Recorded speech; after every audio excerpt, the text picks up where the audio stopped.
7 shaded by the shade of Allah's throne on a day when there is no shade. Allah's throne is above His creation, and Allah is above His throne. He is beyond, above and beyond the creation. He is not mixed up inside of His creation. A very important concept, because the belief that Allah is everywhere, inside of everything, this is the foundation of idolatry. Those who worship idols, who have philosophized their worship, will tell you, I am not worshiping this idol that you see. Ganesh, the elephant head god of the Hindus. I am not worshiping this object that you see. I am worshiping Brahman, the one God who is everywhere and who pervades everything. But at the time of my worship of this idol that you see, that God Brahman becomes concentrated in the idol. So I'm worshiping Brahman, who is concentrated in the idol and not the idol. That is what they say. Those who have delved into the religion, who know the depths of it, this is their argument. Of course, the common Hindu, if you ask him, he says, I worship Ganesh because whenever I worship him, my prayers are answered. Yeah, it's the idol. I don't have a problem with that. When I pray to Ganesh, what I pray for, my prayers are answered. That's his answer. He doesn't go into philosophy. But those who are more educated, the yogis, their sheikhs, the sheikhs will give you this explanation of the essence of their worship. So when one says Allah is everywhere, one supports their idolatry. One supports and promotes the idea that Allah is mixed up inside of His creation. And that leads ultimately to the claim that Allah and His creation are one. What is known as wahdatul wujud, or monism.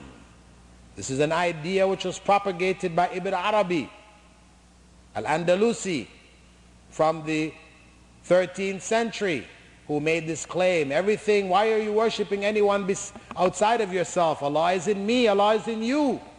There's no need to worship any external being. You can worship yourself, because you are Allah.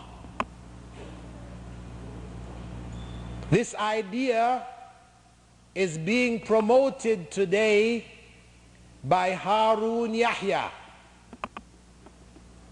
Harun Yahya, books coming out of Turkey, Evolution, Deceit, Perished Nations, etc., etc. If you go to the end of the book, the last chapter, his last chapter is exactly that. He says, those stupid people who think that Allah is above His creation. He ridicules those who believe that Allah is above His creation. Though when you go to Sahih Muslim, to the hadith of Muawiyah ibn al-Hakam, who had slapped his slave girl in the face because some of the sheep that she was guarding were stolen by a wolf, and he went to Prophet Muhammad ﷺ to find out what he could do as atonement for this evil deed which he had done, slapping her in the face. And the Prophet ﷺ told him to bring her. He asked, can I free her? He said, bring her. And when he brought her, he asked her, Ayn Allah, where is Allah? And she said, Fis sama, above the heavens. And he said, Waman ana, and who am I? And she said, Anta Rasulullah, you are the messenger of Allah. And he turned to Muawiyah ibn al-Hakam and said to him, A'tiqha fa innaha mu'mina. Free her because she is a true believer. Prophet Muhammad ﷺ confirmed her statement that Allah is above the heavens as proof of the correctness of her faith. But Harun Yahya says, those stupid people who think that Allah is above the heavens. He goes on to say Allah is everywhere. This world that you see is an illusion. And he brings the scientific arguments about why this world is an illusion. Because yes, on the molecular level, this table, this podium, which looks solid to us, it feels solid. If you go down on the molecular level, everything is moving. It is not solid. And if you look at colors, the colors that we see, are these colors real? Or is it the reflection of the light on these objects as it hits our retina and our brains create a sense of color in our brain? So he argues it is all an illusion. This world is a shadow world. He's taken from Plato. Plato speaks about the shadow world, ancient Greek philosophers.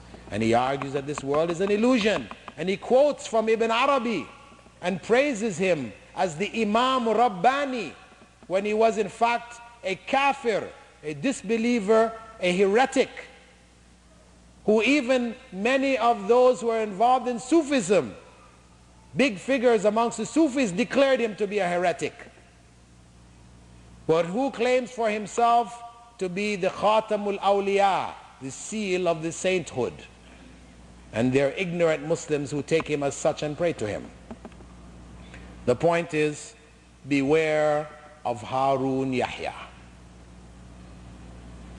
His books have information which does defeat the arguments of the evolutionists. He brings some good bits and pieces of information. However, he has a hidden agenda. He has a hidden agenda. Beware of Harun Yahya.